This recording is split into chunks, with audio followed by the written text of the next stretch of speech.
কতগুলো চিংড়ি মাছ নিয়ে এসে বেশ বড় বড় সাইজের। চিংড়ি মাছটা ভেজে আগে থেকে ভাজবো না, তরকারি রান্না করবো। সেখানে দেখো কালো জিরে ফোড়ন দিয়ে কচুরগাছি আলু বেশ বড় বড় সাইজের কেটে দিয়ে দিয়েছি, একটা টমেটো কেটে দিয়ে দিয়েছি, নুন পরিমাণ মতন দিয়ে দিয়েছি।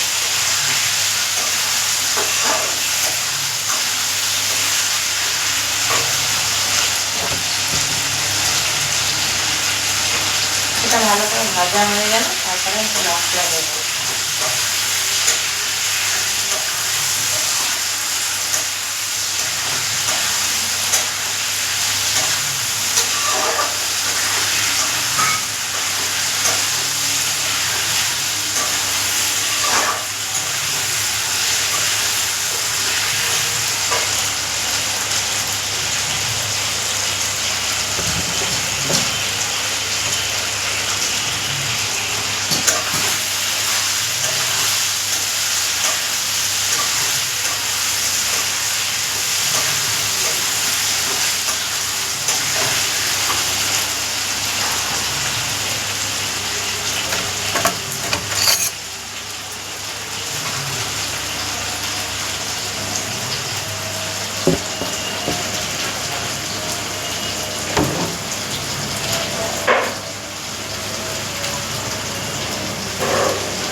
তো দেখো ভালো করে ভাজা হয়ে যাবে, কচুরগাছি আর আলুটা কিন্তু ভাজা হয়ে যাবে। চিংড়ি মাছটা দিয়ে দিলাম, একটু নুন হলুদ মাখিয়ে রেখেছিলাম চিংড়ি মাছটা। চিংড়ি মাছটা না আমরা আগে থেকে ভাজি না, কেন আমাদের একটু শক্ত বেশি মনে হয়, সেই জন্য চিংড়ি মাছটা আগে থেকে ভাজি না।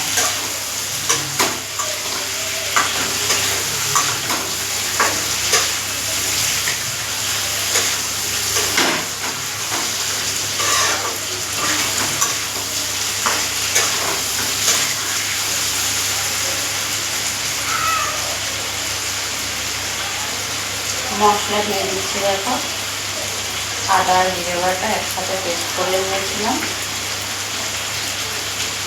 মশলাটা দিলাম 3-4 চামচের মতো।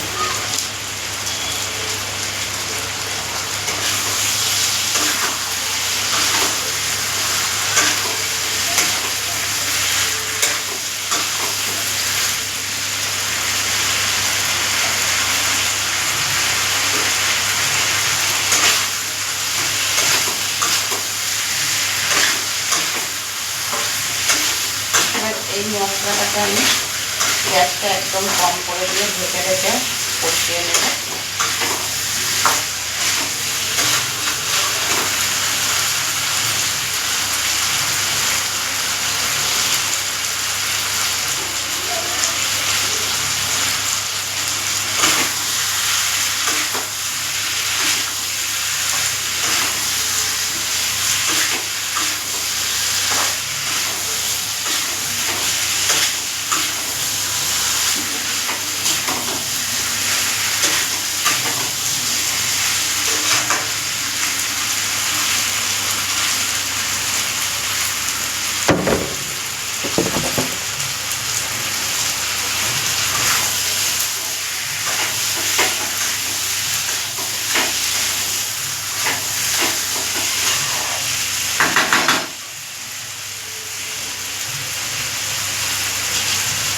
হলুদ দিয়ে দিলাম 1/2 চামচ,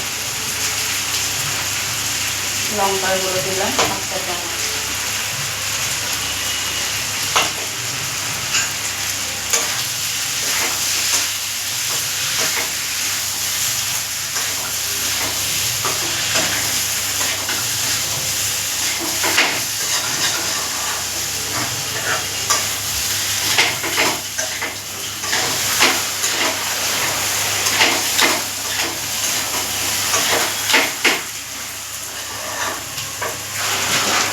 সামান্য একটু জল দিয়ে দিচ্ছি।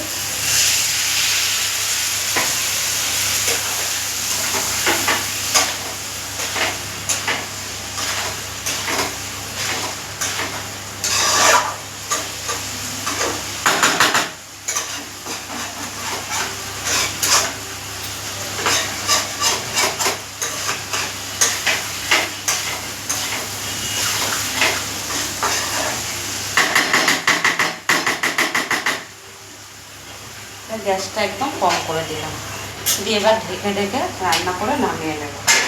আর কিছু না, কিছুই দেবো না এতে।